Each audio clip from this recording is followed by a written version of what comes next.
Auzubillahiminash-shaytanir-rajim. Bismillahir-rahmanir-rahim. Dear students and viewers, Assalamu alaikum warahmatullahi wabarakatuh. I hope you all are well and fine by the sure mercy of Almighty Allah.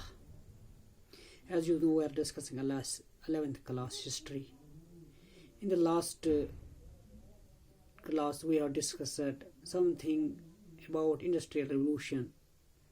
First industrial revolution, cause of industrial revolution. इसी topic को बढ़ाते हुए आज हम इसी industrial revolution का और एक इम्पॉर्टेंट टॉपिक लेकर आपके सामने हाजिर हैं, वो है आयरन इंडस्ट्री। यानी हाँ, आज हम आयरन इंडस्ट्री के बारे में पढ़ेंगे।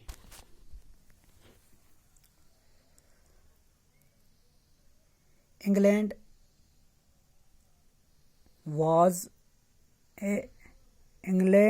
was having a plenty of iron and coal resources which were required for मशीनाइजेशन। अगर इंग्लैंड की बात करेंगे, उनके इंडस्ट्रियल रिवोल्यूशन वो इंग्लैंड में, ब्रिटेन में ही आया था, तो वहाँ पर उनके पास बहुत सारी तादाद में, बहुतात में आयरन और कोल था।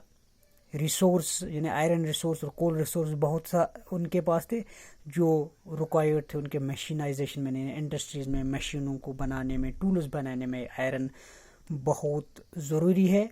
इसलिए जो रिसोर्स उनके पास थे वो बहुत ज़्यादा थे।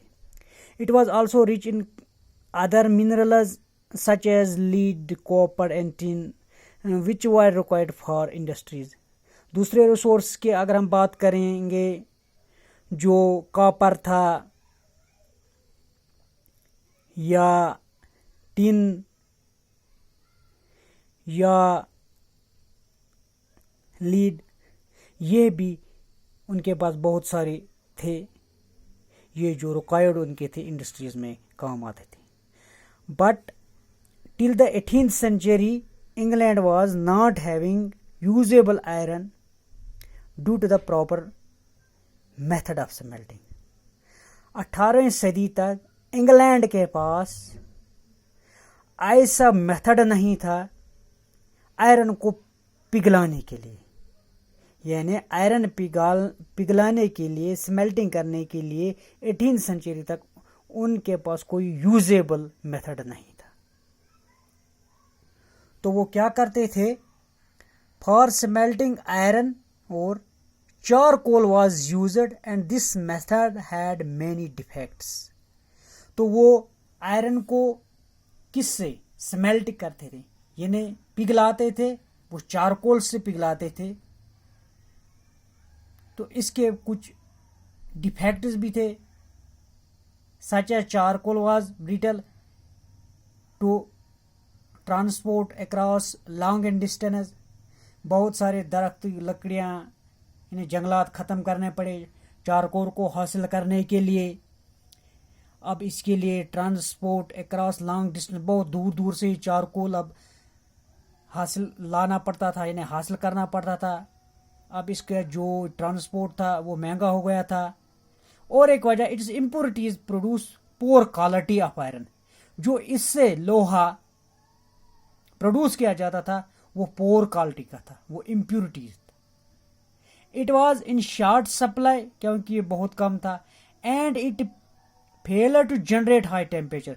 चारकोल में इतनी ताकत नहीं थी कि वो हाई टेम्परेचर को जनरेट कर सके। तो क्या हुआ, invention of blast of furnace हुआ। A family of iron master जिनसे कहते, या डार्बीज ऑफ शॉर्पशायर कहते हैं, brought about a revolution in the method of iron smelting. ये एक फैमिली उभरी है जिनको आयरन मास्टर भी कहते हैं। तो इन्होंने कुछ नए तरीके ढूंढ निकाले हैं आयरन को स्मेल्टिंग के लिए। 3 generations of their family developed a method for smelting iron।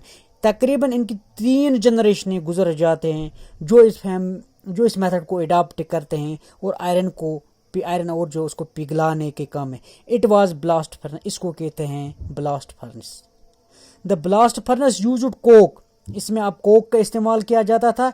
That generate high temperature, जिससे टेम्परेचर बहुत ज़्यादा जनरेट होता था। And replace the use of charcoal, charcoal के बनस्बत कोक से ज़्यादा टेम्परेचर प्रोड्यूस किया जाता था। द सेकंड डॉर्बे इसी फैमिली का, आयरन मास्टर का एक दूसरी जनरेशन आती है जिसको डार्बे कहते हैं। सेकंड डॉर्बे 1711 से 68 तक यानी डेवलप्ड ऑफ आयरन यानी less brittle from pig iron, यानी इनकी जो दूसरी जनरेशन आती है वो क्या करती है, less brittle from pig iron, वो भी आयरन को एक नए तरीके से स्मेल्टिंग करते थे जैसे पिग आयरन है। इसके बाद क्या होता है, a new broader range of products can be produce. अब नए बहुत रेंज यानी बहुत तादाद में आयरन की चीज़ें बनाई जाती थे, आयरन को प्रोड्यूस किया जाता। इन 1770 में जॉन लिक्सिन made the iron chair weights and the iron pipe. एक बड़ा कारनामा 1770 में होता है, जॉन विल्किंसन होता है जो पहले आयरन चेयर और आयरन पाइप्स बनाता। आगे चलता हुआ इन 1779 डार्बे थर्ड आता है, built iron bridge in the world. बहुत इंपॉर्टेंट क्वेश्चन है, एग्जाम में पूछा जा सकता है। 1779 में डार्बे थर्ड आता है जो दुनिया का पहला आयरन ब्रिज बनाता है। 1779 में डार्बे थर्ड आता है। 1750 से 91 तक build iron bridge in the world in Coalbrookdale. Coalbrookdale में दुनिया का सबसे पहले आयरन ब्रिज बनाया जाता था। कौन ये बनाता है, डार्बे थर्ड 1779 में। यह एक बहुत इंपॉर्टेंट क्वेश्चन इसमें आ सकता है कि आयरन ब्रिज किसने बनाया, डार्बे थर्ड ने बनाया 1779 में। इसको वर्ल्ड का पहला ब्रिज बनाया जाता कहाँ है, कोलब्रुक डेल में। ये थे आयरन इंडस्ट्री के बारे में। इंशाल्लाह इसी टॉपिक को बढ़ाते हुए हम फिर बात करेंगे इंशाल्लाह किस पर, जो इसमें टेक्सटाइल इंडस्ट्री है या और भी जो इस पे important topic regarding industrial revolution है उस पर बात करेंगे। तब तक के लिए अल्लाह हाफिज़ नासिर।